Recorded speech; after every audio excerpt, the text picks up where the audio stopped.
अस्सलाम वालेकुम। आप देख रहे हैं प्रोग्राम खबर ये है। मैं हूं शाजिया अकरम। प्रोग्राम में मेरे साथ सईद काजी हैं और समी इब्राहिम। नाजरीन, सबसे पहले बात करेंगे हम शाहजेब कत्ल केस की, क्योंकि इस केस को हम मुसलसल फॉलो कर रहे हैं और जो भी अपडेट होती है हम आपसे शेयर करते हैं। अब खबर यह है कि दुबई हुकाम ने मुलजिम शाहरुख जतोई को कराची पुलिस के हवाले करने से इनकार कर दिया है। उनका कहना है कि इसकी उम्र 18 साल से कम है और जुर्म इसने पाकिस्तान में किया है, दुबई में नहीं, जबकि कानूनी दस्तावेजात भी मुकम्मल नहीं है।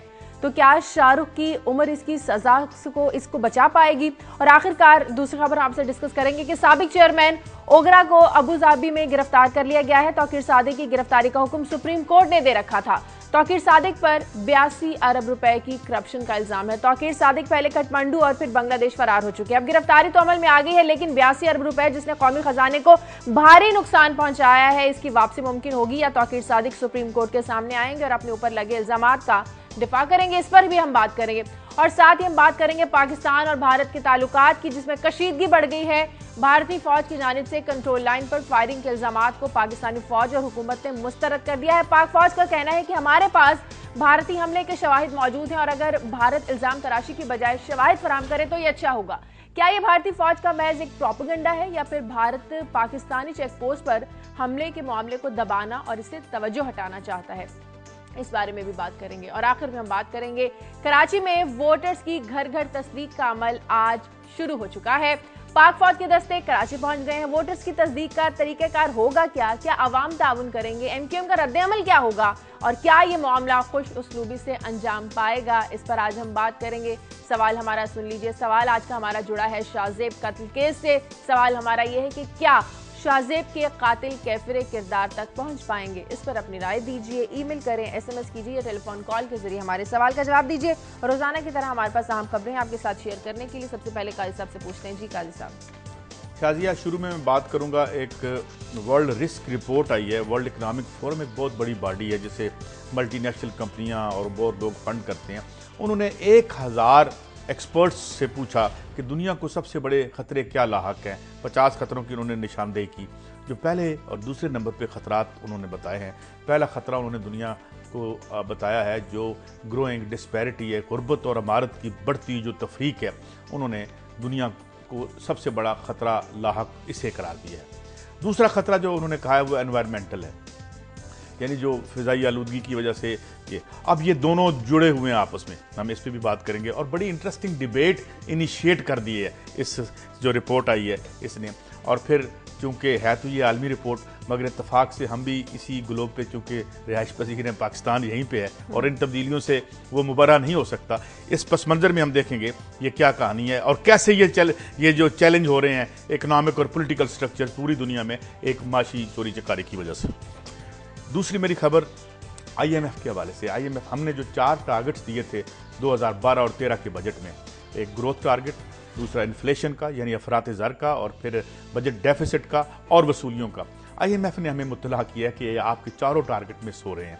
यानी जो आपने ग्रोथ बताई थी वो ग्रोथ नहीं हो रही, और जो आपने बताया था कि आप कीमतों में कमी कर पाएंगे वो नहीं हुई। आपने कहा था कि आप इतने पैसे टैक्स में ले लेंगे, टैक्स कौन, अमीर आदमी तो देता नहीं यहाँ पे टैक्स, लिहाजा वो भी आप मिस करेंगे। और इसी तरीके से जो उनके मैं अदाफ की बात करूँगा। और आखिर में एक और स्टोरी है लाहौर से और इस मुतालिक है।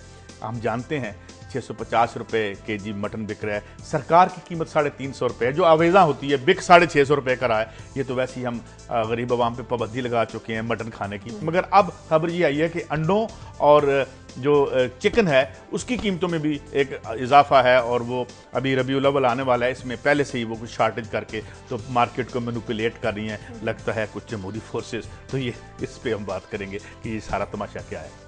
गरीब आदमी मटन को बकरे के गोश्त के नाम से जानता है, मटन तो बहुत कम लोग समझते हैं क्या है। अच्छा, मैंने जो स्टोरीज आज चुनी है शादिया, उसमें एक तो ये कि पूरे मुल्क में इस वक्त गैस की कमी है, ख़ास तौर पर वो इलाके जहाँ पर सर्दी ज़्यादा पड़ रही है तो वहाँ पर तो चूल्हे भी नहीं जल रहा है। लाहौर भी, पंजाब सारा उनमें शामिल है। आज इस पर बात करेंगे कि ये पता चला है कि एक तो वैसे भी कमी थी, दूसरा बहुत सारे घरों में कुछ कंप्रेसर लग गए हैं जो गैस को सक कर लेते हैं, और एक साथ इसके जो जनरेटर्स लगे हुए हैं गैस से चलने वाले, उनकी वजह, वो भी एक बहुत बड़ी वजह है इस गैस की शॉर्टेज की। लेकिन इंतज़ामिया बिल्कुल बेबस है, उनको रिमूव नहीं कर सकती। आज बात करेंगे क्यों रिमूव नहीं कर सकती, क्या वजह है। फिर मैंने जो दूसरी खबर सेलेक्ट की है शाजिया, वो ये है कि जब यहाँ पर एबटाबाद में रेड हुआ, ओसामा बिन लादेन को मारा गया, तो ये बताया गया कि उनकी तस्वीर भी खींची गई हैं और अमेरिकी सदर ने भी ये कहा कि उनकी तस्वीर हैं बरियल की भी, यानी जब उन्हें दफनाया गया और जब उनको मारा गया। तो लेकिन वो तस्वीर शाया नहीं की गई थी, किसी की एक्सेस नहीं थी। और फिर एक अमेरिका की एक जो फेडरल जज है उन्होंने भी ये कहा कि इससे अमेरिकियों पर हमलों के खतरात बढ़ जाएंगे, CIA कहती है, तो इसलिए इन तस्वीर को नहीं शाया किया जाना चाहिए। लेकिन अब ये हुआ है कि वहाँ पर DC में एक कोर्ट ऑफ अपील्स में आज इसकी समाअत हो रही है। एक वॉच डॉग ग्रुप है, उसने जाके कहा है कि वो आवाम का हक है कि वो तस्वीर देखें। तो आज उस पर अमेरिकी अदालत ये फैसला करेगी कि क्या वो तस्वीर जो हैं उनको हम शाया करेंगे या नहीं, करना चाहिए या नहीं। और फिर जिक्र करेंगे इसी हवाले से दहशतगर्दी की जंग का भी है। आज अफ़गान सदर करज़ई वाशिंगटन DC में हैं, सदर ओबामा से उनकी मुलाकात मुतवक्को है और उस पर बात की जा रही है कि 2014 के बाद अफ़गानिस्तान की सूरत हाल क्या होगी जब वहाँ से नेटो और अमेरिकी फ़ौज का विड्रॉल हो जाएगा। तो क्या आज वो गुफ्तगू करेंगे, कितना ट्रुप्स हो सकते हैं, उसके बारे में बात करेंगे। ठीक है, ब्रेक लेते हैं, ब्रेक के बाद वापस आते हैं।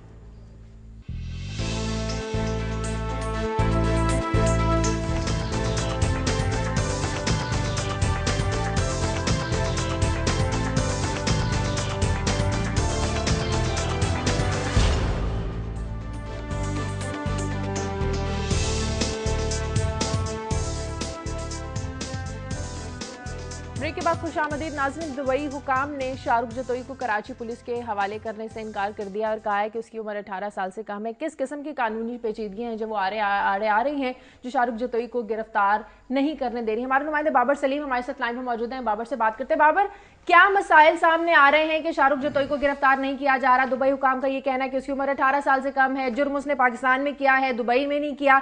क्या इत्तलात है इस हवाले से?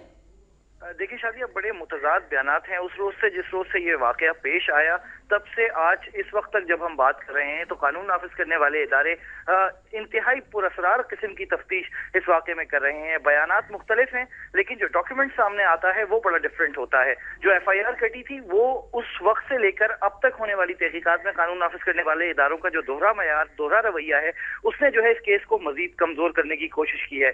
FIA हुकाम इस वाकये में ये कहते हैं, जो कल हमारे सामने बयान आता है कि उसकी उम्र 18 साल से कम है। दूसरी जानब हम ये देखते हैं कि उसके पास एक ID कार्ड नंबर भी जो है पुलिस रिपोर्ट में शामिल किया गया है। अगर 18 साल से कम उम्र ये नौजवान है तो फिर किस तरह मुमकिन है कि ये इसका शनाख्ती कार्ड नंबर इस पुलिस रिपोर्ट में शामिल किया जाए? इस तमाम सूरत हाल में मकर और फरेब बड़ा वाज़ेह है कानून नाफिज करने वाले इदारों का, और उसके साथ साथ जो कोशिशें जारी हैं गिरफ्तारी की वो भी हमें मशकूक ही दिखाई देती हैं। अच्छा बाबर, ये बताइए कि वो जो दरख्शां के DSP थे उनको मुअत्तल कर दिया गया था, लेकिन इतलात ये आ रही है कि वो अभी तक अपने ओहदे पर बदस्तूर मौजूद हैं और काम कर रहे हैं।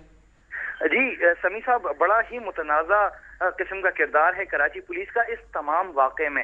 जब ये FIR हुई तो इब्तदाई तौर पे 302 की FIR की गई, बटा 34 यानी शराकत जुर्म की कोई दफा शामिल नहीं थी। अचानक जब सुप्रीम कोर्ट ने नोटिस लिया तो उसके बाद शराकत जुर्म की दफा शामिल की गई। उसके बाद इंसदाद दहशतगर्दी इसके अंदर मजीद शामिल किया गया, जबकि इब्तदाई तौर पर ऐसी कोई चीज सामने नहीं आई थी।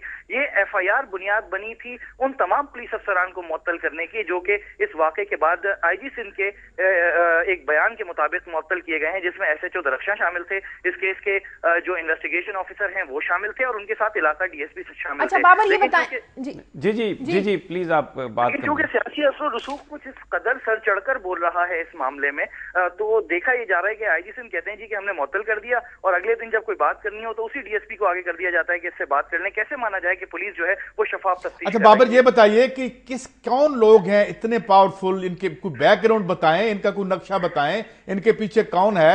मालियात तो इनका बड़ा मुस्तहकम लगता है, लेकिन सियासी तौर पे कौन है इनका साथ दे रहा है? जो आप कहानी बता रहे हैं, जाहिर है इसके पीछे कोई तो होगा।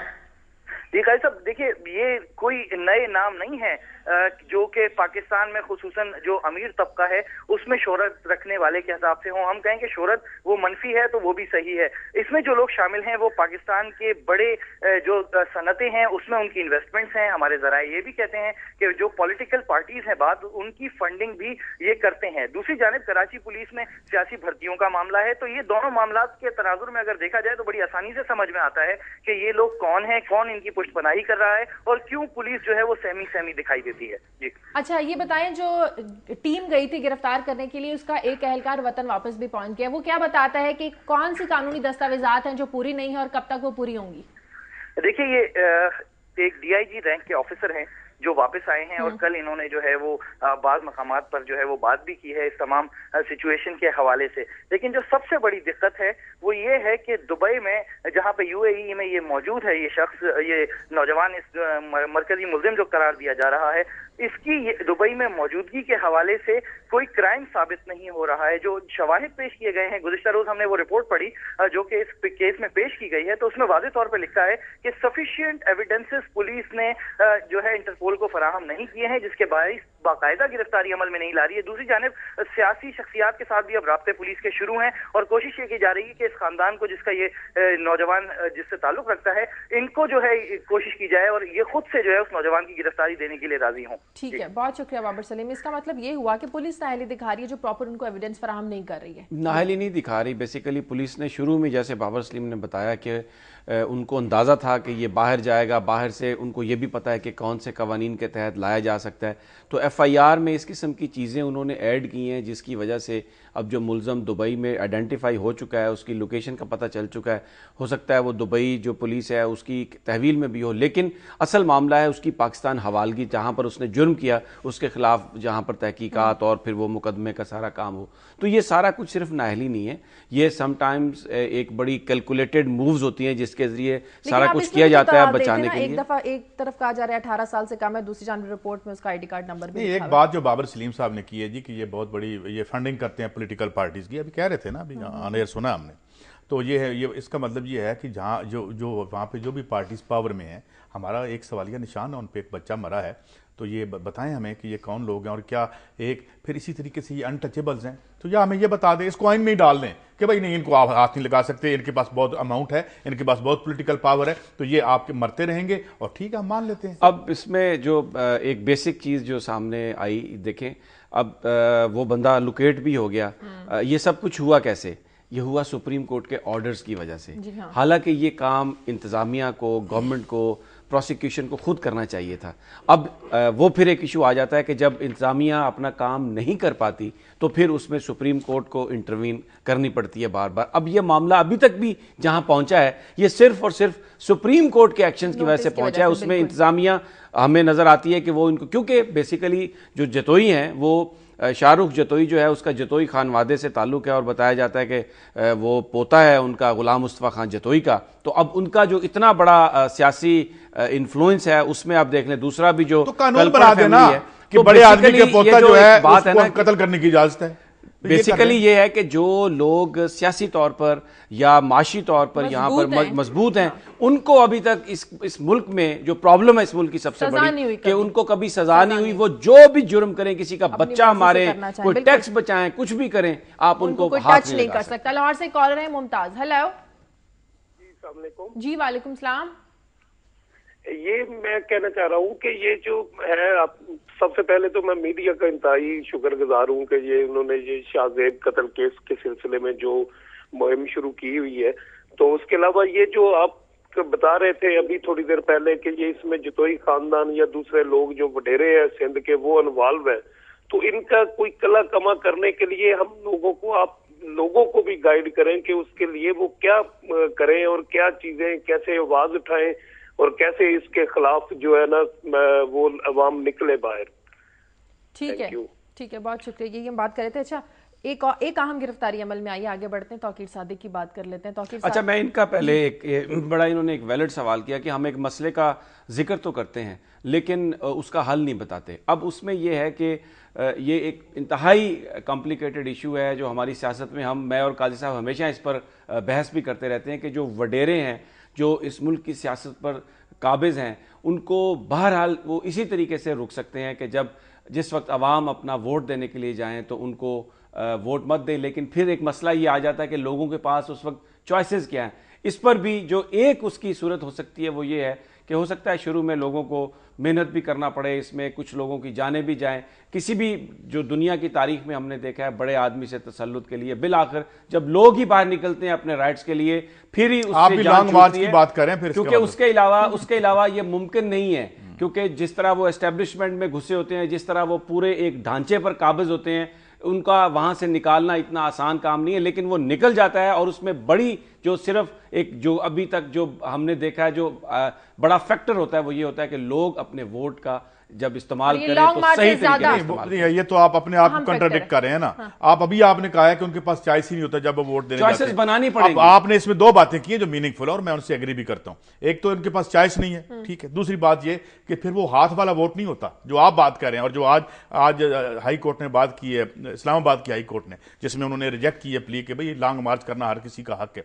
तो बात यह है कि बड़ी लंबी पॉलिटिकल स्ट्रगल है और इस पर आगे चल के हम बात करेंगे। यहीं से सारा आपका पॉलिटिकल सिस्टम, चाहे उसमें आमिर बैठा हो चाहे उसमें सो कॉल्ड जमहूरी बैठा हो, वो डिस्क्रेडिट होता है क्योंकि कोई भी शाहरुख जोतोई एक्सेसिबल नहीं है। ये है आपका इशू। लेकिन काजी साहब फिर भी रात में प्रोग्राम सुन रहा था शामी साहब का, उनका जो ताहिरुल कादरी से मुनाजरा था उसमें भी यही बात थी कि वो कह रहे थे कि जी क्या आपको कोई पॉलिटिकल पार्टी टिकट देने के लिए तैयार है। उन्होंने कहा जी बिल्कुल देने के लिए तैयार है। फिर उन्होंने कहा आपके पास करोड़ों रुपए हैं इलेक्शन लड़ने के लिए। तो उन्होंने एक मिसाल दी, उन्होंने कहा शामी साहब ने कि मैं मॉडल टाउन में रहता हूं और सईद इलाही साहब यहां से MNA इलेक्ट हुए हैं जो इंतहाई गरीब आदमी जिनके पास कोई पैसा नहीं। तो उन्होंने फिर उस पर हबीब अकरम ने एक बड़ी जबरदस्त बात की। उन्होंने कहा कि जनाब आप भी तो लॉन्ग मार्च करने जा रहे हैं तो पैसा आप लोगों से ले रहे हैं, तो ये कहना कि लोग पैसे नहीं देते, लोग मदद नहीं करते, ये फजूल बात है। अच्छे काज के लिए लोग हमेशा साथ आते हैं। शामी साहब के बड़ा न्याज मानू, बड़े इंटेलेक्चुअल, बड़े अच्छे आदमी है, एक उनका मकाम है। इसी तरह हबीब अकरम साहब भी हैं। अभी चलते हैं किसी फैक्ट्री में जाके एक मजदूर से पूछते हैं तुम इलेक्शन लड़ सकते हो?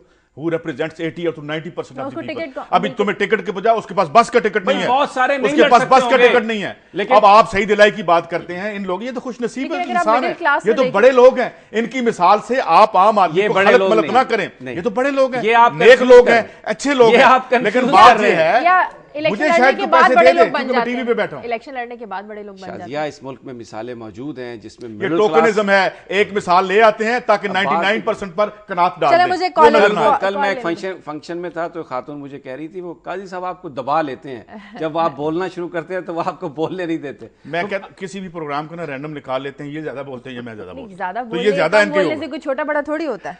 बड़े तो यही है, मैं बड़े आदमी। एक कॉलर है उसामा बहावलपुर से। हेलो जी, अस्सलाम वालेकुम। जी वालेकुम सलाम। मेरी गुजारिश ये है कि ये जो ताहिरुल कादरी साहब हैं, मैं इनका काफ़ी मद्दाह हूँ, लेकिन अब जब मैं देखता हूँ कि मुख्तलिफ तरीक़े से उन पर तनकीद हो रही है तो मुझे मेरी दिल को बड़ी तकलीफ होती है कि कादरी साहब को इस वक्त ये काम नहीं करना चाहिए था। और अगर कर भी रहे हैं तो इतना बड़ा जो ये लॉन्ग मार्च करेंगे, हालात किस किस्म के हैं, सर्दी है, ट्रांसपोर्ट का मसला है। हमारे भावलपुर में भी काफ़ी लोग यहाँ से गाड़ियाँ लेके जा रहे हैं, लेकिन अल्लाह ताला उनको अपनी अमान में रखे जो लोग लेके जा रहे हैं। और दूसरी मेरी एक गुजारिश ये है, इफ्तिदा है बल्कि, हमजा शहबाज शरीफ साहब से मैं कई रोज से उनसे रब्ता कर रहा हूँ। अगर वो मेरी बात सुन रहे हैं तो काइंडली वो मैं अपने किसी पीए को कह दे मुझसे बात कर ले, मेरा एक छोटा सा काम है उनके। ठीक है, बहुत शुक्रिया। अच्छा, अब ये जो मैं थोड़ा सा अगर इजाज़त दें काई साहब, इस पे ताहिरुल कादरी साहब का मामला कि इन्होंने छेड़ा है। अब वो कल भी एक मैं सुन रहा था, एक सवाल किया जा रहा था कि ये बात तो सही है कि जो ताहिरुल कादरी साहब ने आके बात किया कि निज़ाम डिलीवर नहीं कर रहा, बड़ी हद तक लोगों को अपील भी करती है, लेकिन देखें जब 4.5-5 साल ये लोग हुक्मरान रहे और इसमें इस मुल्क में लोगों को जो मिलना चाहिए था वो देने में नाकाम रहे तो ये वापस नहीं आए। अब जब उनका यौम हिसाब आ रहा है इलेक्शन के दिनों में तो ये आ गए हैं, और जिसका नतीजा एक मुमकिन ये भी हो सकता है कि ये सारा निज़ाम गोल हो जाए और उनकी जो परफॉर्मेंस है उस पर वोट डाला ही ना जा सके। तो ये बुनियादी तौर पर सोच मेरे ख्याल में पीछे है कि इंतखाबात मुलतवी करवाने की कोई ना कोई वही कुव्वत इसके पीछे है जो नहीं चाहती। उनके पीछे कोई और हो। शादिया, अगर तो करप्शन का निज़ाम डिरेल नहीं होता, अगर तो नेपोटिज्म जिसका भी आप जिक्र कर चुके हैं, अनटचेबल्स, इनको डिरेल आप नहीं करते और ये नीचे जारी रहता है और आप 326 इंतखाबात भी करवा लें आप, जो मैं कंडीशनली बात करूं ना, मैं सपोर्टर हूं कादरी साहब का, सब जानते हैं मेरी नजरियाती सोच और फिक्र क्या है। बात यह है कि आपने इसे एक मीनिंगलेस फ्रूटलेस एक्सरसाइज बना दिया है। कादरी साहब को कुछ नहीं करना चाहिए, ये इलेक्शन होना चाहिए भाई, हम किसी चीज को नहीं रोकते, मगर बात यह है कि जब ये कहते हैं ना कि निजाम डिरेल मत करो तो उसका मतलब होता है शाहजेब के कत्ल का निजाम डिरेल मत करो, करप्शन जो हो रही है उसको डिरेल मत करो। अगर ये सिंसियर हो तो कादरी साहब की तरफ कौन देखे? ये अपना काम नहीं कर रहे, लिहाजा जरा सी भी अगर आवाज उठती है तो ये फौरन डिफेंसिव हो जाते हैं, because they have not done their own job, अपना काम नहीं कर रहे। अब लोग ये समझने पे मजबूर हो गए हैं कि यार ये करप्शन की डिरेलमेंट की बात कर रहे हैं, हम चाहते हैं करप्शन डिरेल हो। अच्छा, अब मैं इनका जवाब देता हूं। लिहाजा इसको एक कर दिया इन्होंने। अब जवाब सुन लें। अब जवाब यह है कि दुनिया में जहां पर भी कोई निजाम बना है, शुरू में जहां बड़ी डेमोक्रेसीज में हम देखते हैं ऐसा ही निजाम था, इसी तरह बड़े मुसल्लत थे, लेकिन उस निजाम में बेहतरी उस निजाम को चलाने में हुई, उसको डीरेल करने में नहीं हुई। जब आप ये कहते हैं ना, अगर आप इसको डीरेल करेंगे, इस प्रोसेस को रोकेंगे, तो इसमें आपने फ्यूडलिज्म को डिरेल किया, डिरेल ही करना चाहते हैं। आपने फ्यूडल जागीरदारी को डिरेल करके आप डेमोक्रेसी लेके आए थे। आज डेमोक्रेसी अगर चंद चार आदमियों के हकूक की कहानी बन गई है तो उसे डिरेल करके एक रियल डेमोक्रेसी में डेमोक्रेसी को भेज दें कहीं तब्दील करना पड़ेगा। बंद कर दें डेमोक्रेसी पार्लियामेंट बंद कर दें। आपके लिए डेमोक्रेसी तौकीर सादक है, आपके लिए डेमोक्रेसी में चार बंदे हैं, आपके लिए दो ही साहब। अगर आप देखें, अगर बहस करनी है, कोई बात करनी है, बताना तो आप अपना करें। मुझे ब्रेक लेनी है, ब्रेक के बाद आप चार आदमियों के मफादात को ब्रेक लेते हैं, ब्रेक के बाद वापस आकर बात करेंगे। तौकीर सादिक की गिरफ्तारी की कायदा ब्रेक लेने दें। कमेंट ना करें।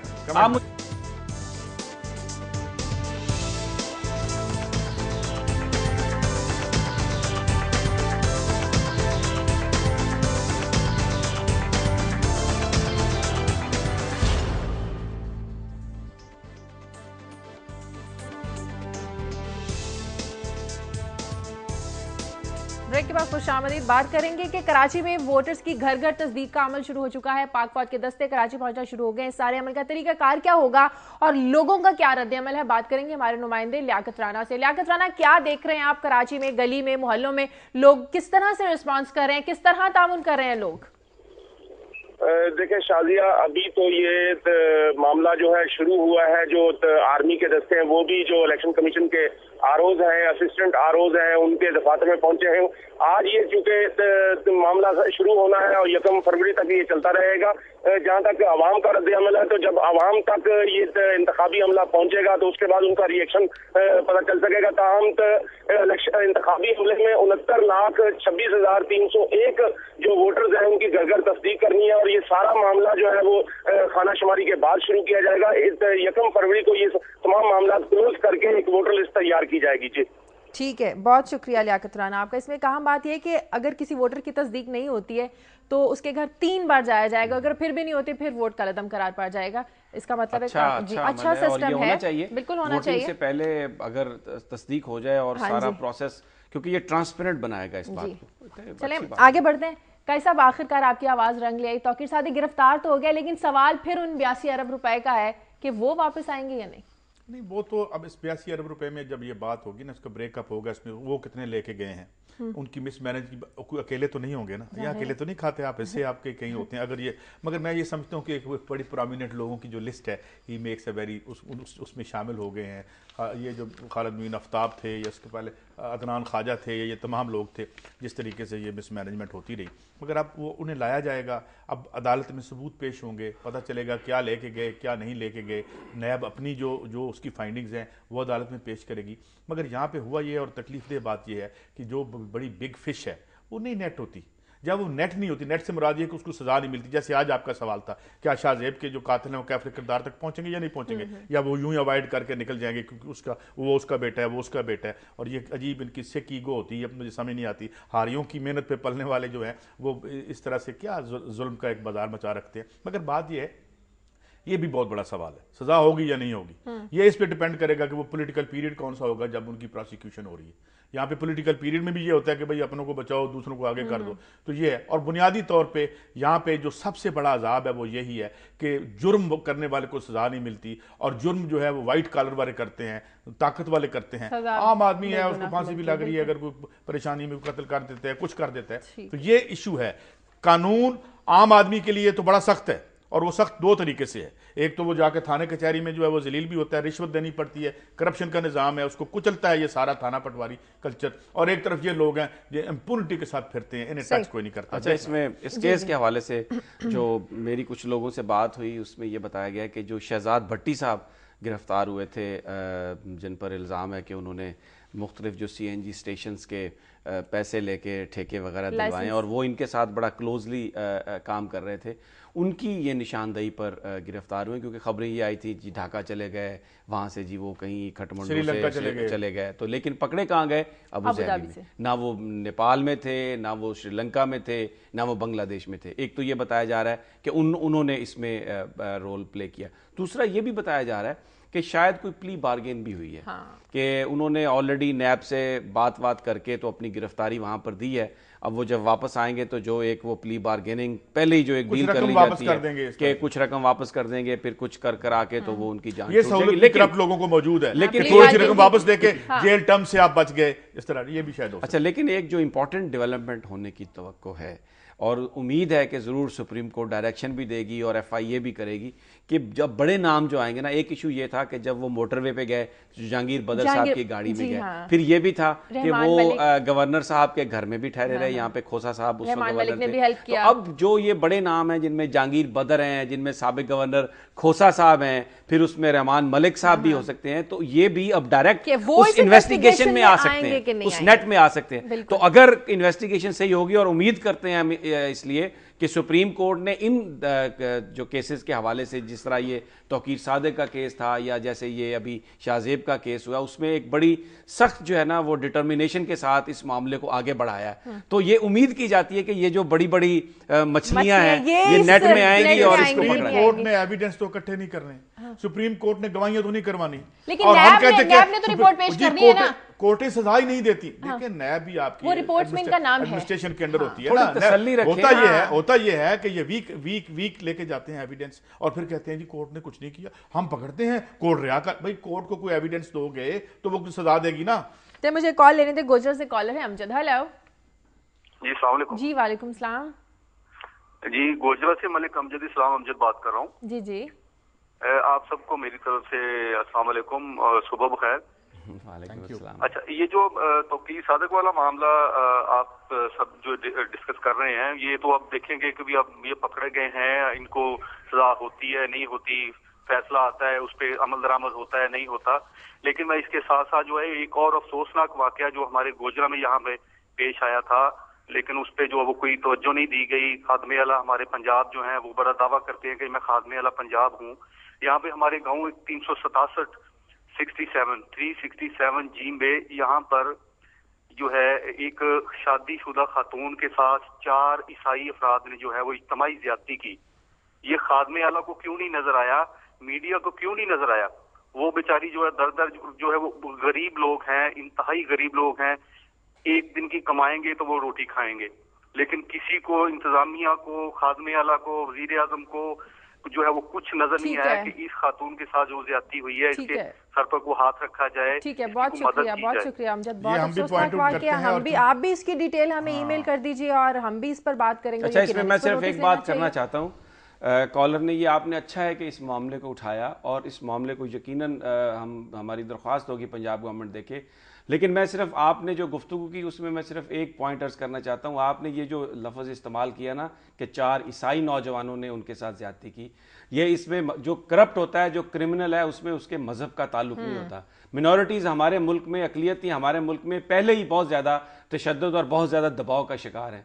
अगर आप अपनी गुफ्तगू में इस तरह मिनॉरिटीज़ को पिन पॉइंट करेंगे और वो चीज़ लेके आएंगे जिसका ताल्लुक मजहब से, क्राइम का कोई ताल्लुक नहीं है। ईसाइयत ये नहीं कहती कि आप लोगों को कत्ल करें या रेप करें।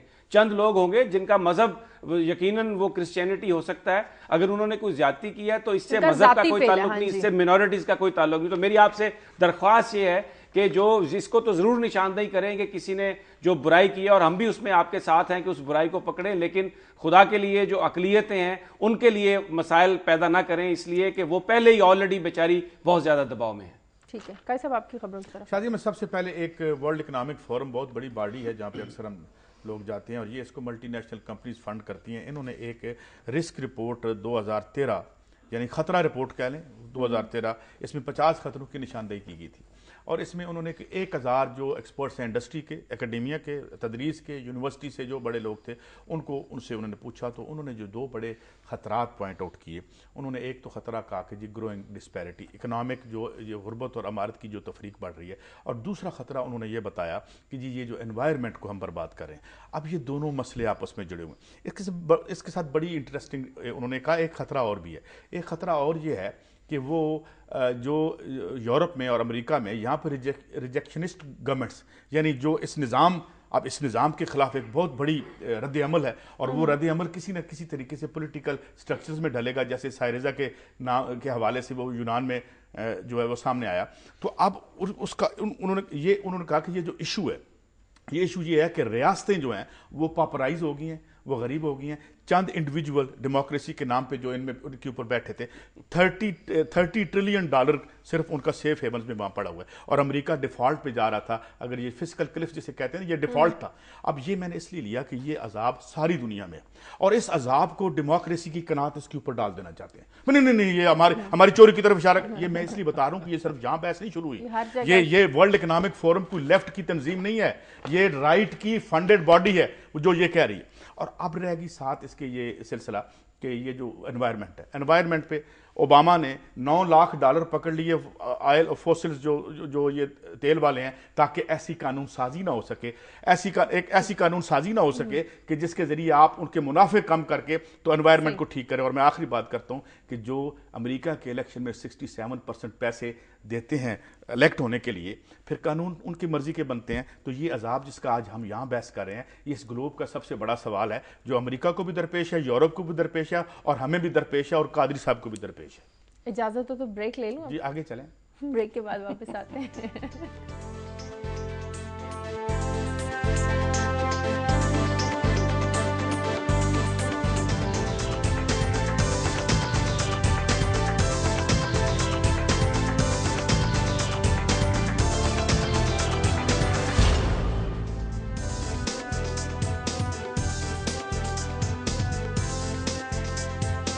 ब्रेक के बाद खुशामदीद और बात करते हैं पाकिस्तान और भारत के ताल्लुकात की, जिनमें कशीदगी बढ़ रही है। पाकिस्तानी चेक पोस्ट पर हमले के बाद भारतीय फौज ने भी इल्जाम लगाया कि पाकिस्तानियों की फायरिंग से भी, पाकिस्तानी फौज की फायरिंग से उनके भी 2 फौजी हलाक हुए हैं। तो ये एक प्रोपेगेंडा है क्या पाकिस्तान के एहतजाज की आवाज़ को दबाने के लिए?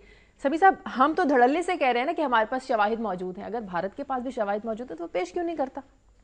मैं इसको इस तरह से लेता हूँ कि ये एक इशू है दोनों ममालिक के दरमियान। एक जगह पे बॉर्डर स्क्रमिशेस जिसे हम कहते हैं, ये हमेशा होती रहती है, लेकिन इस दफ़ा जो इंडियन मीडिया ने खास तौर पर इसको बहुत ज़्यादा फ्यूल किया। और पाकिस्तान के बारे में अगर आपने काई साहब इंडियन मीडिया देखा हो ना, तो जो उन्होंने अल्फाज इस्तेमाल वो कर सकते थे जी, ना, उन्होंने किए। और अपने मुल्क में एक्सक्यूज मी, अपने मुल्क में टेम्परेचर को बहुत ज़्यादा वो ऊपर ले गए। लेकिन पाकिस्तान ने इसमें बड़ी समझदारी का मुजाहरा किया। सबसे पहले तो ये उन्होंने किया है कि यूनाइटेड नेशन को इन्फॉर्म किया जो 6 जनवरी का इंसिडेंट था। भारत ने जो वो कहता है कि 8 या 9 को जो इंसिडेंट हुआ, उसकी अभी तक उन्होंने यूनाइटेड नेशन का जो ग्रुप है यहाँ पर, उसको उन्होंने अभी तक रिपोर्ट नहीं। और फिर पाकिस्तान ने ये ऑफर कर दी कि जनाब आप इसको यूएन में जो उसको हम कहते हैं तहकीकात करें, और यूनाइटेड नेशन उसको लीड करे आके।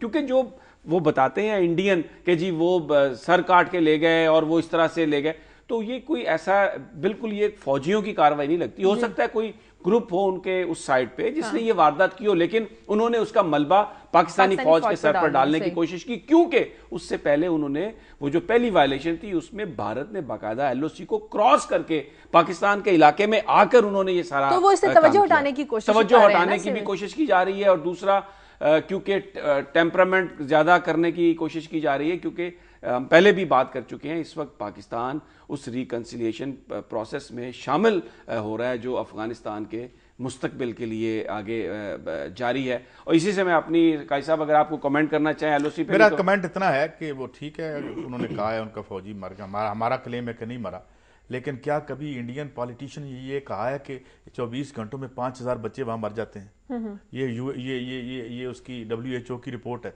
एवरी 5 सेकंड्स अ किड बनता है। यानी मैं जब आपकी उनके भी ये डायलेमा है, उनके पास और बेचने को कुछ नहीं है, अपनी आवाम को वो क्या बताएं, ना रोटी दे सकते हैं ना उनको इलाज दे सकते हैं। 70-80% लोग उनके जिल्लत और गुर्बत में एंटी पाकिस्तान करते जाओ, बेचते जाओ। बिकॉज जब पॉलिटिकल एलीट बंद गली में आ जाती है तो उसके पास नॉन इश्यूज के सिवा कुछ नहीं रहता। लिहाजा इंडियन पॉलिटिशियंस का और रूलर्स का भी यही डायलेमा है, इसलिए वो बार बार बेच। और इसमें एक और जो अहम बात है, पहले भी हम जिक्र कर चुके हैं कि अब वहां पर जो मुस्तकबिल का मंजरनामा आ रहा है, क्योंकि उनके भी इलेक्शन नजदीक आ रहे हैं और इस वक्त जो कांग्रेस की गवर्नमेंट है वहां पर वो एक अनपॉपुलर गवर्नमेंट समझी जा रही है। तो जो मुकाबले में जो उम्मीदवार होंगे भारतीय जनता पार्टी के, वो गुजरात के वजीर आला नरेंद्र मोदी हो सकते हैं। अभी तक वही सबसे उसी को बनाया जा रहा है, उसको हाइप दी जाती है। उन्होंने कत्लेआम करवाया था गुजरात में कत्लेआम हुआ, फिर वहीं पर बाबरी मस्जिद का तनाजा भी सारा हुआ। तो बेसिकली एक अब भारत को की जो लीड करने के लिए एक ऐसा फिगर आ रहा है सामने जो इस पर बिलीव करता है कि पाकिस्तान को ताकत से दबा देना चाहिए, देखिए मुसलमानों को ताकत से दबा देना गलत चाहिए। सोच है। तो ये हमारे लिए नहीं, वो हो तो नहीं सकता ऐसे, लेकिन ये हमारे लिए एक लम्हा आई ओपनर है हमारे लिए कि हम ये देखें कि एक ऐसा वाकया, एक तो वो पहले एलओसी में घुसकर अंदर आए, उन्होंने हमारे एक फौजी को शहीद किया, उसके बाद उनके अंदर कोई अपना को काम हुआ है, हो सकता है उनके अंदर किसी बंदे ने कुछ कर दिया हो, तो उसका भी मलबा उन्होंने पाकिस्तान पर डाला है। तो ये बड़ी एक डिप्लोमेसी की जरूरत है और इसमें मेरा ख्याल है पाकिस्तान ने बड़ा अच्छा किया है कि यूएन से कहा है कि वो आए, हम इस पे इन्वेस्टिगेशन में। उनका सेकुलरिज्म जो है वो बिस्तरे मर्ग पे है, नहीं बिका। कांग्रेस ने क्या डिलीवर करके दे दिया। अब उनके पास कोई पॉलिटिकल स्लोगन नहीं, और समी साहब ये ठीक कहते हैं। अब वो जो हिंदुत्वता और राइट विंग जो है, पहले बीजेपी के साथ उन्होंने चलाया ये, और वो हमें फंडामेंटलिस्ट और हमें वो कहते हैं। यहाँ आज तक कोई ऐसी पार्टी बरसर इक़्तिदार नहीं आई जैसे बीजेपी वहां आई थी। अब वो नरेंद्र मोदी को बिल्ड कर रहे हैं और शायद ये उसी का शाखसाना है। अच्छा, मैं जो क्योंकि हम वही जंग और वो सारा जिक्र कर रहे हैं, तो दो मैंने जो इब्तिदा में स्टोरीज दी मैं वो आपसे शेयर करना चाहता हूँ। एक तो ये है कि 2014 में जब विड्रॉल हो जाएगा, जो कि प्लान किया गया है, तो अफगानिस्तान का मुस्तकबिल क्या होगा, उसके हवाले से इस वक्त वाशिंगटन में बड़ी इंपॉर्टेंट निगोशिएशंस हो रही हैं। सदर कारज़ई वहाँ पर पहुँच चुके हैं और मैंने एक जो उनकी बड़ी एक हाई लेवल ब्रीफिंग थी, टेलीफोनिक ब्रीफिंग वाइट हाउस के ऑफिशियल्स की, मैंने वो रात अटेंड की। उसमें उन्होंने ये बताया कि ये जो मीटिंग है इसमें ये नहीं होगा कि कोई ये फैसला कर लिया जाएगा कि फौजी कितने रह जाएंगे। बेसिकली उन्होंने कहा कि 3 किस्म की ट्रांजिशन हो रही है। एक तो इकोनॉमिक ट्रांजिशन है, एक सिक्योरिटी ट्रांजिशन है और एक पॉलिटिकल ट्रांजिशन। जो पॉलिटिकल ट्रांजिशन है उसमें इस वक्त जो फोकस है अमेरिका का वो ये है कि जो तालिबान हैं उनको पॉलिटिकल प्रोसेस में शरीक कर लिया जाए। और ये क्वेश्चन किया गया रात उनसे कि जो पाकिस्तान में ये कहा जाता है कि सेंचुरीज हैं और वो वहाँ पर दहशतगर्द रहते हैं, तो उन्होंने कहा कि हम इस वक्त इस पे फोकस कर रहे हैं कि उन सेंचुरीज को इररेलेवेंट बना दिया जाए। मतलब ये है कि तालिबान को पॉलिटिकल प्रोसेस में शरीक कर लिया जाए और जो थोड़े बहुत रह जाएंगे, नहीं भी आएंगे, तो वो इररेलेवेंट हो जाए, मेन स्ट्रीम से हट जाए। पहली दफा ये बात मैंने सुनी है अमेरिकन हाई ऑफिशियल से कि सेंचुरीज को खत्म करने की बजाय वो कह रहे हैं कि उसको इररेलेवेंट बना दिया जाए। एक बड़ी वाज़ेह शिफ्ट आ रही है। तो लग रहा है कि ये जो दौरा उनका खासा अहम है, उसके बाद फिर हमारा भी निगोशिएशन होगा, लेकिन पाकिस्तान इस रिकन्सिलिएशन जो सारा अफगान तालिबान का है उसमें एक रोल प्ले करेगा। दूसरी मैंने कायद साहब एक खबर दी थी, असामा बिन लादेन की जो तस्वीर हैं, 52 तस्वीर हैं उनकी तदफीन की, और जब उनको मारा गया उनकी जो बॉडी है उसकी वो रुक गई है। लेकिन आज जो वाशिंगटन डीसी में कोर्ट ऑफ अपील जो है, जुडिशियल वॉच एक ग्रुप है, वो चला गया वहाँ पर। उन्होंने कहा कि जनाब उन तस्वीरों को रिलीज़ किया जाना चाहिए, क्योंकि इससे पहले जो लास्ट ईयर इसी अप्रैल में एक जो फेडरल जज है उसने ये रोक दिया था। उसने कहा था कि जी नहीं, CIA ये कहती है कि लोगों पर हमले बढ़ जाएंगे। अब तवक्को अमेरिका में ये जाहिर की जा रही है कि ये तस्वीर रिलीज होंगी, क्योंकि कोर्ट ऑफ अपील्स जो इंफॉर्मेशन एक्ट है उसके तहत इसको रोक नहीं सकते। अच्छा, मैं इस पर एक कमेंट कर दूं। अब अमेरिका बहादुर के पास कोई उसामा बिन लादेन बेचने के अलावा कुछ नहीं है, इसलिए वो जिंदा रखे हुए हैं उसको। मगर मैं आता हूं अपनी इस खबर पर शाजिया कि मिस्ड बजटरी टारगेट्स के हवाले से IMF ने जो यहाँ उनकी टीम आई हुई थी, उन्होंने हमें मुत्तला किया है कि आपने ये फरमाया था कि आपकी जो ग्रोथ रेट है वो 4.2% होगा। ऐसा होता नज़र नहीं आता, और ये आप ज़्यादा से ज़्यादा 3.5% आपका ग्रोथ होगा। फिर आपने ये कहा था कि आपका बजट डेफिसिट जो है 4.7% होगा। मगर अब पिछले जो मसाइल उसकी वजह से, और अब जो आप इलेक्शन में इस तरह से खर्च कर रहे हैं, और फिर उसकी वजह से आपका बजट डेफिसिट का टारगेट भी नहीं पूरा हो रहा। और फिर उन्होंने ये फरमाया कि आप जो है जो आपकी टैक्स रेवेन्यू की फिगर थी 2.381 ट्रिलियन आप जो है कलेक्ट करने की बात कर रहे थे, ये 2.1 ट्रिलियन से ज़्यादा नहीं होगा। और फिर आपकी जो सबसे आवाम के लिए तकलीफ बात है कि डबल डिजिट में है आपकी इन्फ्लेशन। सादा उर्दू में इसका मतलब ये है कि जो कीमतों में इजाफा है वो डबल डिजिट में होगा, यानी ज़्यादा होगा, और चुनांचे आपके सारे टारगेट मिस हुए। ये बहस इसलिए अहम है कि कुछ हमारी इकोनॉमिक मैनेजर्स ये समझ रहे हैं कि अगर हमें पैसे चाहिए उनसे, और हमें अगर उनसे पैसे चाहिए शाजिया, तो फिर वो इन फिगर्स को सामने रख के आपके साथ मामला करेंगे और वो शराइत आप पे लगाएंगे जिसे आप बेल्ट टाइटनिंग कहते हैं। और बेल्ट टाइटनिंग का क्या मतलब है कि सोशल स्पेंडिंग खत्म कर दें, बिजली की कीमतों में इजाफा करें, सब्सिडी खत्म कर दें। तो ये जो मईशत को जिस नुक्ते पे ले आए हैं, इस इकोनॉमिक मॉडल जिसमें हम तशरीफ फरमा है, उसमें अगर ये आगे बढ़ते हैं तो फिर उसमें अवाम पे मजीद बोझ का एक खतरा है, जिसके बारे में देखेंगे पॉलिटिकल गवर्नमेंट क्या करती है। अच्छा, मैंने एक और जो मामला, जैसे ये बड़ा संगीन मामला जो काजी साहब ने जिक्र किया, शॉर्टेजेस की हम रोजाना जिक्र करते हैं। हाँ। हर तरफ तो गैस जो है उसकी कमी का पूरा मुल्क शिकार है। काजी साहब, उसमें जो एक बड़ी वजह एक ये भी है कि जहाँ लोगों ने, जो अमीर लोग हैं, उन्होंने अपने घरों में कंप्रेसर लगाए हुए हैं या इसके अलावा गैस के जनरेटर लगाए हुए। आज रोजनामा दुनिया में बड़ी डिटेल के साथ ये खबर है, फरख बसीर साहब हमारे नुमाइंदे हैं, उन्होंने बताया कि एक जो महकमा गैस वाला है वो ये कहता है जी कि हम बेबस नज़र आ रहे हैं, हम जो कंप्रेसर लगे हुए हैं, ये जो जनरेटर लगे हुए हैं, कानूनी तौर पर हम इसको हटा नहीं सकते, क्योंकि जो आप जब गैस का कनेक्शन लेते हैं तो एक कॉन्ट्रैक्ट पर साइन करते हैं, उस कॉन्ट्रैक्ट में ये कहीं पर मेंशन नहीं है कि आप कंप्रेसर नहीं लगाएंगे या आप गैस का जनरेटर नहीं लगाएंगे। वैसे जो गैस का कंपनीज हैं हमारी, वो जाके उसको काट तो देती हैं कनेक्शंस को, लेकिन अगर कोई आदमी कोर्ट में चला जाए तो फिर उसमें एक प्रॉब्लम आ जाएगी। तो इसलिए एक बड़ा ज़रूरी है इस वक्त हमारी जो वजारत पेट्रोलियम है, गैस है, कि ये जो गैस का कॉन्ट्रैक्ट है आम आप कस्टमर को देते हैं ऑर्डिनरी, उसमें कुछ अमेंड करके फौरी तौर पर ये जो एक कानूनी खला है, जो एक लैक्यूना है, इसको पूरा करना चाहिए। ये चीजें हैं बुनियादी तौर पर जो आप सार्फिन के साथ जब अगर कानून की अमलदारी रुक जाएंगी ना, ऊपर तक मंथलियां रुक जाएंगी, जब जिसको लगा के मैं जाती तौर पर जानता हूं, ये कैसे रोकेंगे? ये मैं जाती तौर पर जानता हूं कितने पैसे दे के लोग जो है ये लगवा रहे हैं। लेकिन मैं अर्ज कर दूं, एक गरीब आदमी की खबर है, चिकन और मीट की एक खबर ये है कि मीट जैसे बकरे का गोश्त तो हमने आम आदमी की जिंदगी से निकाल दिया, जैसे फलों की ये दुनिया थी, फल आम आदमी नहीं खाता, ये अब 650 रुपए का बिक रहा है और इसकी कीमत सरकारी 350 रुपए, वो आवेजा है मगर वो बिकता नहीं है। और इसके साथ साथ अब चिकन, अंडे और सर्दी है चूंकि, और उसके मीट में जो है उसकी कीमतों में मुसलसल इजाफा हो रहा है। और इसके पीछे भी मैं ज्यादा टाइम बहुत कम है, इसको भी अगर ढूंढेंगे कि कार्टेल कौन है तो मुमकिन है जमहूरियत का अवसर निकला है।